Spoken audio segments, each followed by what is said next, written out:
Welcome. In today's video, we're covering a 4-part check-in. This is a really simple framework, but it's powerful.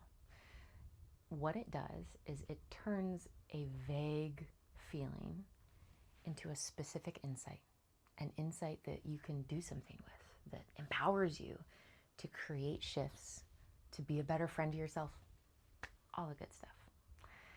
So, I love this framework, and I'm really excited to teach it to you so it can become a tool in your toolkit.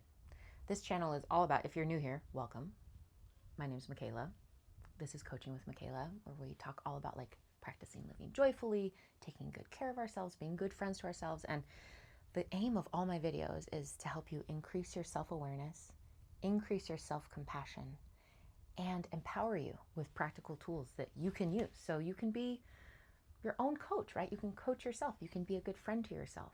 And that in turn allows you to live with greater integrity, greater ease, and to be more present for the preciousness of this life that you have.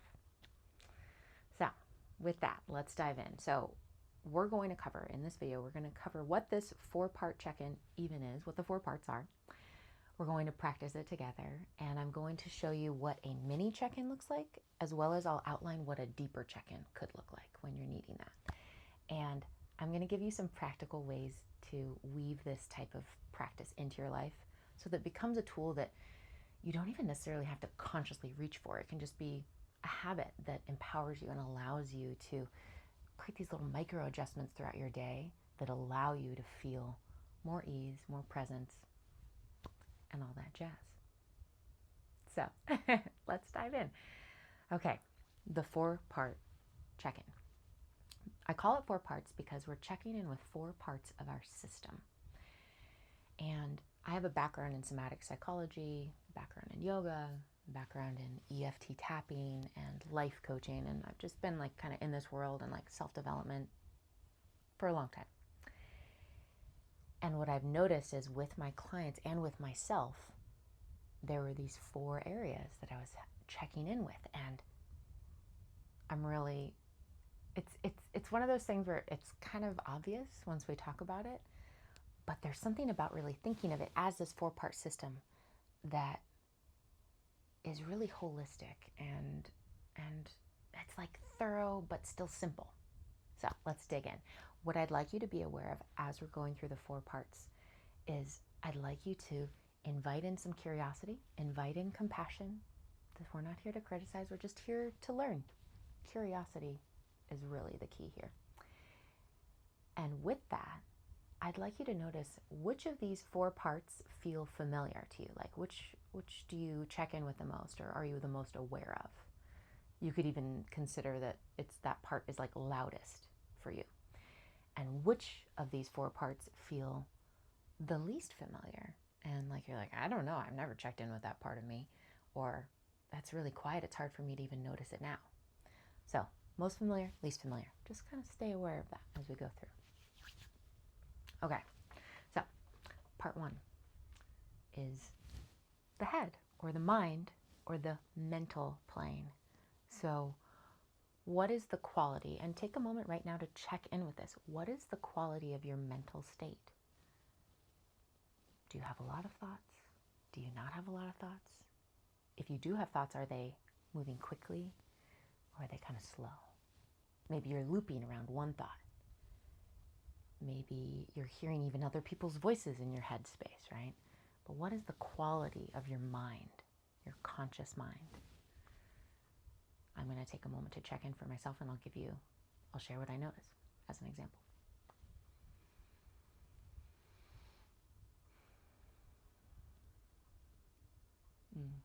Yeah, so I feel it's kind of quiet, but there's this almost humming quality to it. It's because I'm in recording a video for you mode. And so it's I feel kind of focused and in flow, and there's a little whisper of some anxious thoughts of you gotta stay on it, we don't want to have to retake this. So there's a little intensity to some of the thoughts, but it's this kind of humming, focused quality. So just notice what it is for you. Okay, so from the mind, then we shift to the heart, or the emotional state, the feeling state. So you can do this by tuning into what you feel in your heart, right? Or just to like what you're feeling emotionally. So take a moment to check in with that now. I'll do so as well. I can't help but put my hand on my heart, so join me if you want.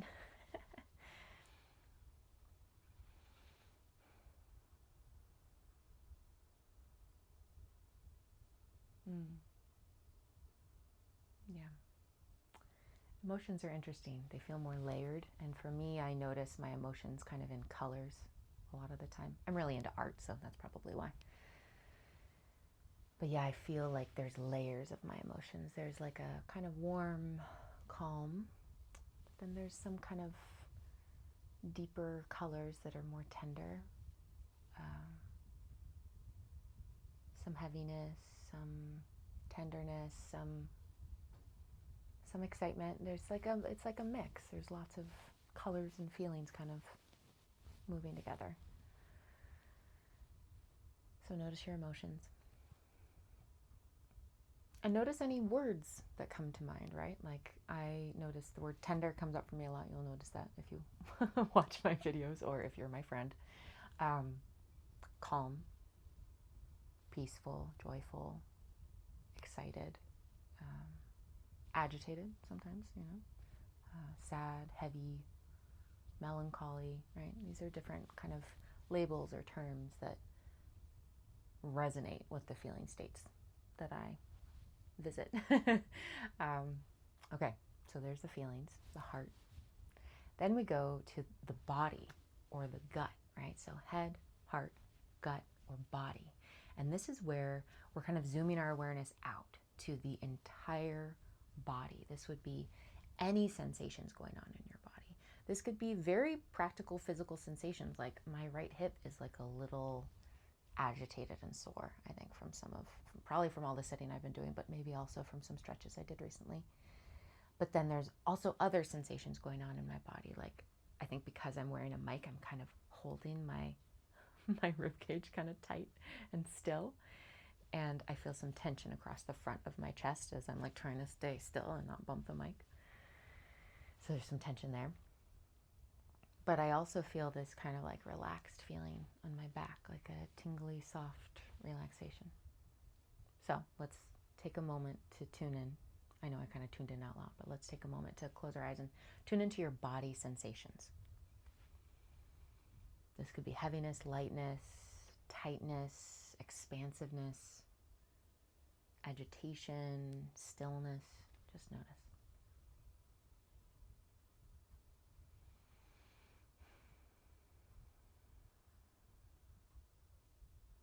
Yeah, and as I got quiet, I noticed I've been having some tension in my shoulder, so I felt that a little bit more. And notice as we're going through this, it's really helpful to get quiet, to check in with these parts, right? Even closing your eyes, putting our hands on our heart or belly, or, just dropping in, That feels like such a yoga thing to say. Drop in, do it. It's good for you. So honestly, body sensations and sensation tracking is such a rich world, and it's one that so many of us are not very well versed in, because our culture, in Western culture at least, is very kind of from the head up, or from the neck up. And, maybe more feelings get in there, sure, yeah. But the body is often very ignored and neglected. So I plan to do a deep dive on just sensation tracking, especially because that ties so much into somatic psychology, and I just love all that stuff. So if you want to hear more about sensation tracking, type right now in the comment box below. Say like, sensation tracking, I want to know more. Help me. Help me learn more. But I'm going to do it either way. But I just love to know if that's something you're interested in. So what's part 4? Notice if any of the 3 we've done so far feel particularly familiar or particularly unfamiliar to you. And part 4 is maybe my favorite. I don't know. I love them all. It's a beautiful system. It's all integrated. But the 4th part is our breath. So let's take a moment to check in with the breath. You can close your eyes and just notice what your breathing is like.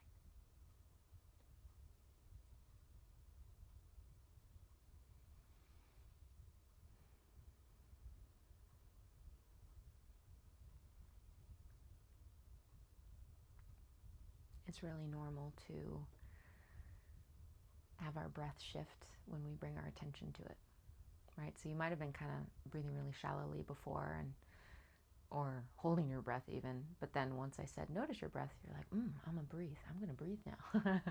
I know I felt that way. But the secondary thing you can do, that's not a problem that your breath gets longer, that's fine.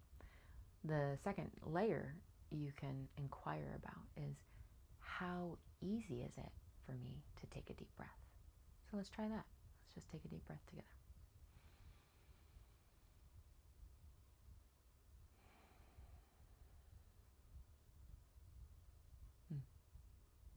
What did you notice? I noticed that I felt a little tightness in my rib cage. I think, once again, like I was saying earlier, I'm trying to keep extra still for the mic. I'm going to work on that for future videos, but I felt some tightness, some constricting in my kind of mid rib cage. And that might be the very practical situation I'm in, of the shirt I'm wearing, the mic I have, but it could also be an indicator of some holding pattern, some stress that I'm holding on to. But I noticed that I was able to take a pretty full breath, and that it went deep, that it moved down into my belly versus just being all up here. It was kind of deeper.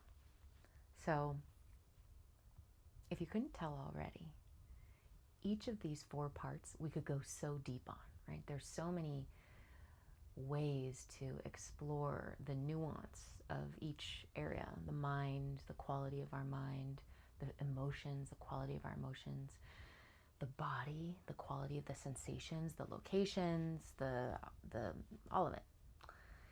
And our breath, the quality of our breath. And part of what's really cool about this 4-part check-in is that the more you do it, the more you, and especially if you're being curious, the more you do it, the more curiosity you bring to it, the more you get to know yourself and learn these like unique quirks and intricacies of how your system processes things, holds things, all of it. We're not static. We're changing all the time. And that's part of the gift of this 4-part check-in too.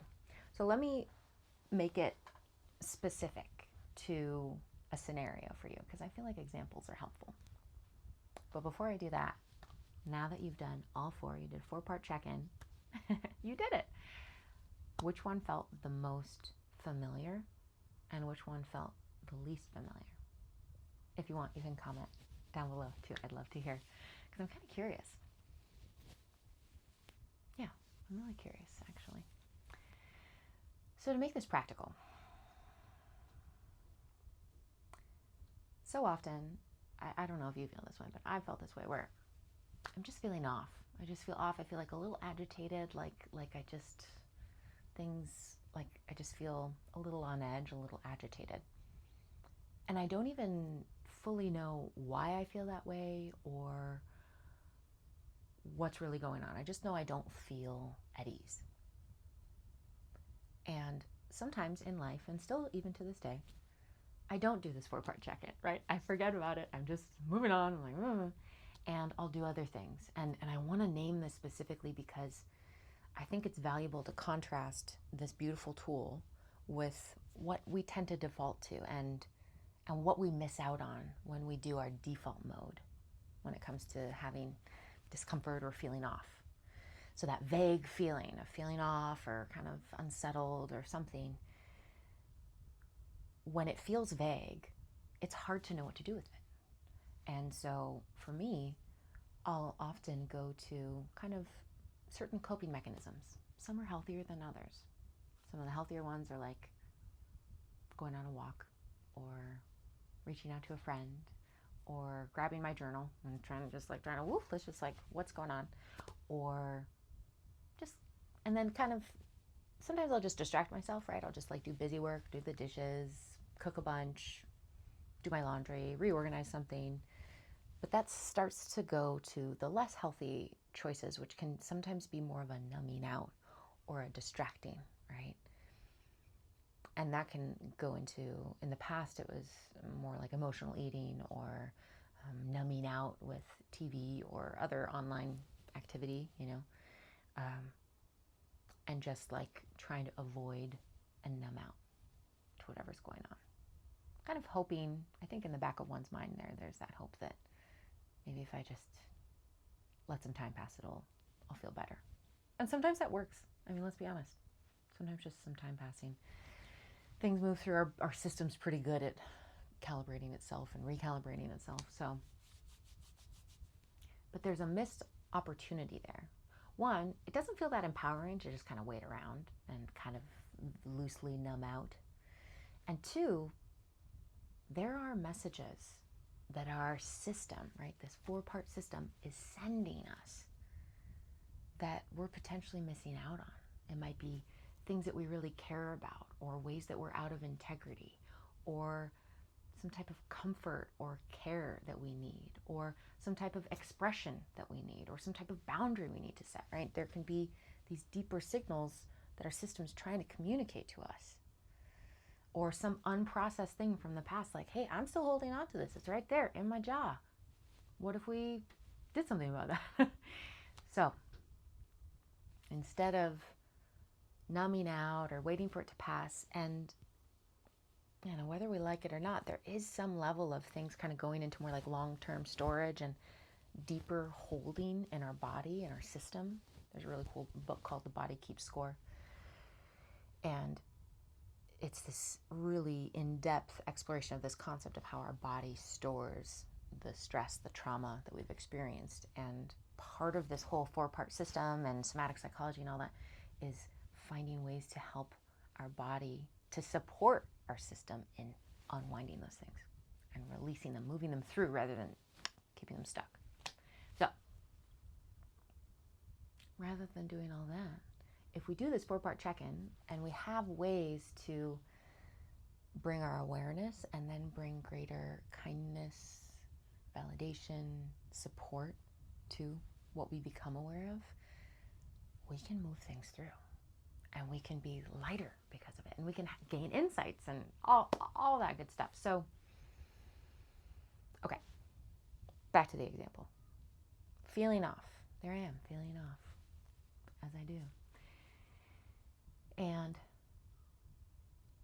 instead of trying to distract myself or numb out or eat or whatever it is, I can do this 4-part check-in. And it can be so simple. It can just be like, okay, my mind, what's going on in my mind? There's a few things there. Sometimes I skip that one because I can get really lost in that one. I have a very active mind. So I'll jump to my feelings. What am I feeling? And sometimes that one also feels almost overwhelming. It's like, I don't know what I'm feeling. Okay, great. What about the body? What are we feeling in the body? Yeah, clenching in my solar plexus, tightness in my shoulder. This kind of like fetal position, right? Curling in on myself, which is usually a sign of like trying to protect the self, right? Okay. And what's going on with my breath? I'm not really breathing, right? And this is partly I'm doing it in the moment, but partly I'm doing a hypothetical. And so then in that moment, it could be as simple as consciously choosing to change my posture and to take a deep breath. And then I might do another little round of a check-in. Okay, yeah, so from here, now, do I have any clarity about my thoughts or my feelings? Oh yeah, I'm feeling worried about that one thing. Okay, and is there anything I can do with that now? Like, is this in my control? Is this something I can influence? Or do I just need to remind myself that I can address it as it comes up? Okay, cool. Right? There's a shift there. Rather than it just being this vague thing, it became, okay, my posture's kind of in a shut down space. What if I shifted my posture? My breathing isn't really happening. What if I consciously breathed a bit. And then my mind, my thoughts are going to worry and something that's slightly outside of my control right now. Is there anything I can do in this moment? Yes, no, maybe I'll prepare for that one thing, or I'll make a note of that other thing. Okay, and then my feelings, the worry, the fear, how can I support those or comfort those? Yeah, maybe just honoring them for a bit. Just acknowledging them sometimes is enough. So I know that was kind of a loose painting of what that might look like, but it really can be this very subtle, very simple, organic dialogue with yourself. So I want you to think about a moment coming up in the future. Maybe it's a time of day where you know you can tend to get stressed. Maybe it's like a transition time of commute, picking the kids up or driving yourself somewhere, or a certain errand you have to run or something like that, where you're like, you can maybe sometimes feel stress or tension. Or maybe it's a certain part of the day where you can tend to feel heavy or sad. And just imagine yourself in that situation. It's coming up sometime this week. And imagine yourself in your mind's eye. You can close your eyes if you want to for this. Imagine yourself doing this check-in, asking yourself, what's going on in my thoughts? Are they busy? Are they quiet? What's going on in my feelings? Am I having comfortable feelings? Am I having uncomfortable feelings? Ask what's going on with your body. What sensations am I feeling in my body? Am I holding tension? Am I more relaxed? And what's going on with my breath? Am I breathing or am I holding my breath? And just that, just imagine that. And then imagine yourself making just a few tiny adjustments based on what you observed. Maybe you take some deeper breaths. Maybe you shift your posture.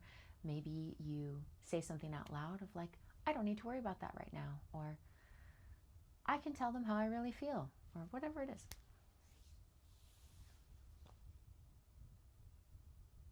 And imagine yourself feeling a little bit better. Just notice how your expression changes, how you feel differently. And I want you to imagine for a moment how that little shift, that mini check-in, can recalibrate you for the rest of your day, the rest of your night, whatever point in time you're imagining that in. And the positive ripple effect of that, if you're able to be just a little bit more present, just a little bit more at ease, if you're able to feel a little bit more supported, what might change from that place? Ooh, I get excited about that. Okay, so some little bonus tips, because I feel like we should throw those in there. This is something I think I've been aware of, but I really realized it as I was going through this process. And I want to explicitly name it for you all.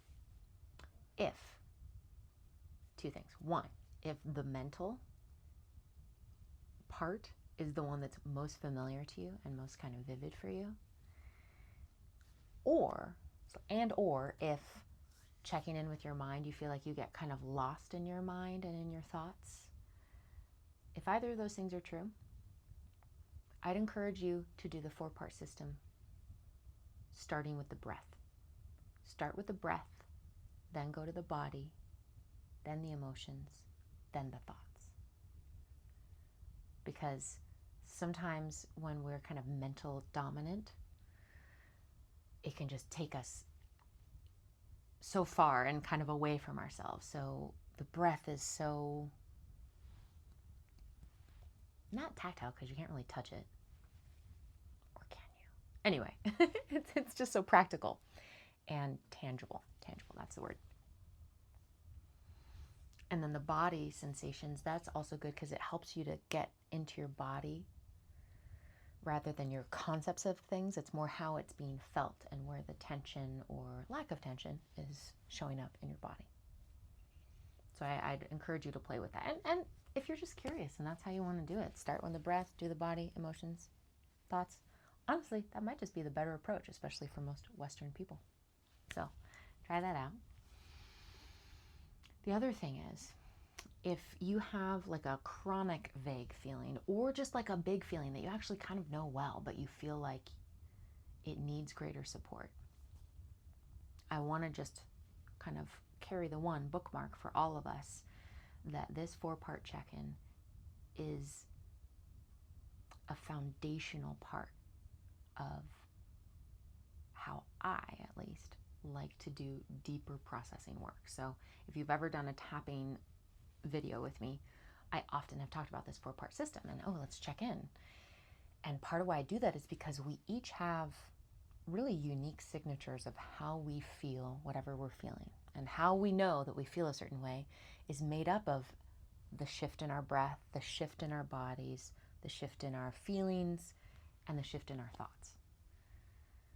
And so if you are going to do any tapping, even if it's like other tapping on your own or with other videos or whatever it might be, take a moment to check in with these 4 parts, because it will make whatever you're doing that much richer. Partly because it allows you to be more present, and partly because it brings up this vividness and this multifacetedness to you and your system and what you're experiencing. The other bonus thing that I want to share is that you don't only have to, or it's not only beneficial to do a 4-part check-in when you're feeling off. It's also valuable to do it when you feel good, because that allows you to notice, how do I know that I feel good?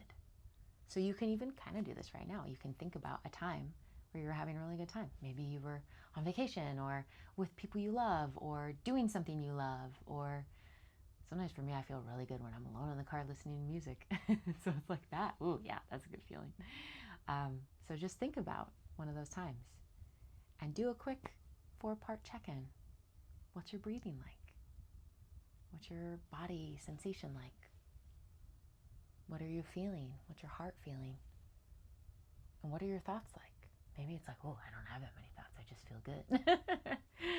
Or I do have thoughts, but they're all these like encouraging, like, yeah. Or all I can think about is the lyrics to this dope song. Whatever it is. Whatever it is.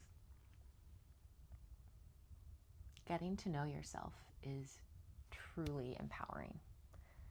And something, I know, I think I mentioned this at the beginning of this video, the deeper mechanism happening here that I think is so cool, and it's particularly noticeable with the breath and the body, but it's really present with all 4 parts, is that this is a two-way street of communication.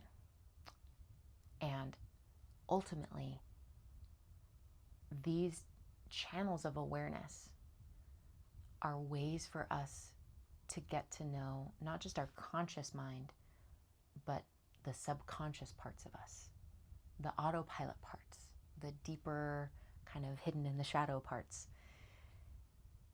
And because those deeper subconscious parts are so often running the show, running the programming of how we perceive life and how we relate to life and how we feel and all of it, for us to have an access point to those allows us to not only understand them and help give them the support they need, but also to influence them and create positive choices and positive shifts in those areas. So to make it super practical, if you imagine, you can even imagine like in a movie, when somebody's scared, their breathing changes quite noticeably, right? It goes really short, right? And that's because their system is registering that something scary just happened. Maybe they're surprised, or maybe it's like actually a scary situation, and like, you know, and so their deeper system is sending the signal to shift their internal state, and then their breathing changes. And so they're kind of, that's a way to know, like, oh, I'm scared, like my breathing's really going fast. But here's where it gets really cool. If our breathing is going really fast, but we realize, oh my gosh, I don't need to be scared. It actually would be helpful if I could be more calm and clear-headed right now. We can consciously change how we're breathing to send a signal to our nervous system, to those deeper parts of ourselves, to calm down. We can take a slow exhale. And let the inhale be slow and natural. Or we can do our 4-part breathing, square breathing, whatever you want to do. Get fancy with it if you want. And we can actually send a message. Hey, and this is really powerful. I know in coaching, so often we'll go to memories or go to kind of symbolic representations of things that are stressful. And the breathing will shift, the body will shift, all of it. And then the fact that we can consciously choose how we're breathing, shift how we're breathing, and shift the nervous system state can send a signal that whatever that scary situation is, maybe it's public speaking or something, and we'd normally get really breathless. Well, we can, in our minds, imagine being there and breathe calmly, and even imagine ourselves breathing calmly. And we can send a different signal that, oh, that's not a threat. I can be calm in that situation. I can feel safe in that situation. And then all the other parts can align with that, the thoughts, the feelings, the body sensations. So this two-way street of communication between our conscious mind and the deeper subconscious parts of us is so juicy. I mean, this is like, I can nerd out about that forever. I just love it. So this seemingly simple on the surface 4-part check-in is actually like a gateway to so much depth and so much self-empowerment. And I'm really excited for you to have it. If you want to have like a really practical thing to practice this, and change this however you like it, because like, listen, I know I don't like being told what to do. So just like take it as a suggestion, do what you want with it. You can set an alarm for the next 3 days. Maybe it's the same time, maybe it's random times. And when that alarm goes off, stop it, and whatever you're doing, unless you need to snooze it, because you can't do it right then, just do a little 4-part check-in. Check in with, and I think as we decided, it should be breath first. Unless you feel like you want to check in with your thoughts first. But breath, how's my breath? How's my body? How's my heart? And how's my mind? And just do that. You don't even have to make any adjustments. You might naturally, but just do a little check-in and then go on your merry way. Having this be more reflexive, more of a habit, more familiar, that sets you up for success, and really for this to be a tool that you use. So I hope that goes really well for you all, and I'd love to hear which of the 4 parts feels familiar, which feels unfamiliar, and if you're going to do this little 3-day check-in party. Do we call it a party? Let's call it a party. All right. I'm wishing you all well. If you haven't subscribed already, you know the drill. I think we're just about to hit 100 subscribers, which is really exciting. So I'd love for you to be part of that if you aren't already. And I'll see you in the next one.